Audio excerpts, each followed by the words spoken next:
ಏನಯ್ಯ ಏನಿದು? ಎಲೆಲೆಲ್ಲ ಬಡಿಸಾದ್ಮೇಲೆ ಪರಿಶೇಚನೆ ಮಾಡಿ ತಿನ್ನುತ್ತಾನೆ ಪದ್ಧತಿ ಆಚಾರ. ಎಂತ ಗೊತ್ತಿಲ್ಲ, ಸ್ವಲ್ಪ ಕೂಡ ಆಚಾರ ಇಲ್ಲ. ಆಚಾರ ಗೀಚಾರ ಎಲ್ಲ ಶುದ್ಧ ದಂಡಕ್ಕೆ ಹಸ್ಕೊಂಡು ಬಂದಿರೋವನಿಗೆ ಅನ್ನ ಹಾಕೋದೆ ಪದ್ಧತಿ.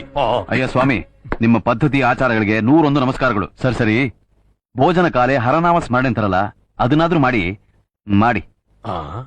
ಏನು ಹರನಾಮ ಸ್ಮರಣೆ ಮಾಡ್ಬೇಕಾ? ಯಾಕೆ? ಇಲ್ದಿದ್ರೆ ತಿನ್ನೋದು ಹಿಡಿಯಲ್ವಾ? ಏನಯ್ಯ ಅವನ್ ದೊಡ್ಡಸ್ತಿಕೆ ಸ್ಮಶಾನದಲ್ಲಿ ತಿರುಗ್ತಾನಂತೆ, ಕಪಾಲದಲ್ಲಿ ತಿಂತಾನಂತೆ, ತೊಗಲ್ ಸುತ್ಕೋತಾನಂತೆ, ಹಾವುಗಳು ಹಾಕೊಂಡು ಕುಣಿತಾನಂತೆ. ಒಂದು ಪದ್ಧತಿ ಗಿದ್ದತಿ ಇಲ್ದೇ ಇರೋ ಶುದ್ಧ ಕೊಳಕನ್ನ ಅನ್ನ ತಿನ್ನೋವಾಗ ಯಾಕಯ್ಯ ಸ್ಮರಿಸ್ಕೋಬೇಕು? ಹರನಾಮ ಸ್ಮರಣೆ ಅಂತೆ, ಹರನಾಮ ಸ್ಮರಣೆ. ಮನೆ ಹಾಳಂತ ಮೇಲೆ ತಿನ್ಮೇಲೆ ಎದ್ದೇಳ್ತೀನಿ ರಯ್ಯ. ಹೊಟ್ಟೆ ತುಂಬಾ ಹಸಿತಾ ಇದೆ.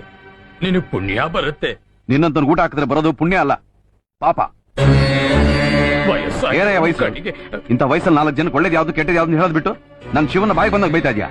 ಹೇಳ ಆಮೇಲೆ ಎಲೆಯಲ್ಲಿ ಅನ್ನ ಇಟ್ಟು ಎದ್ದೇಳು ಅಂತ ಇದೆಯಲ್ಲ, ಇದು ಪದ್ಧತಿ?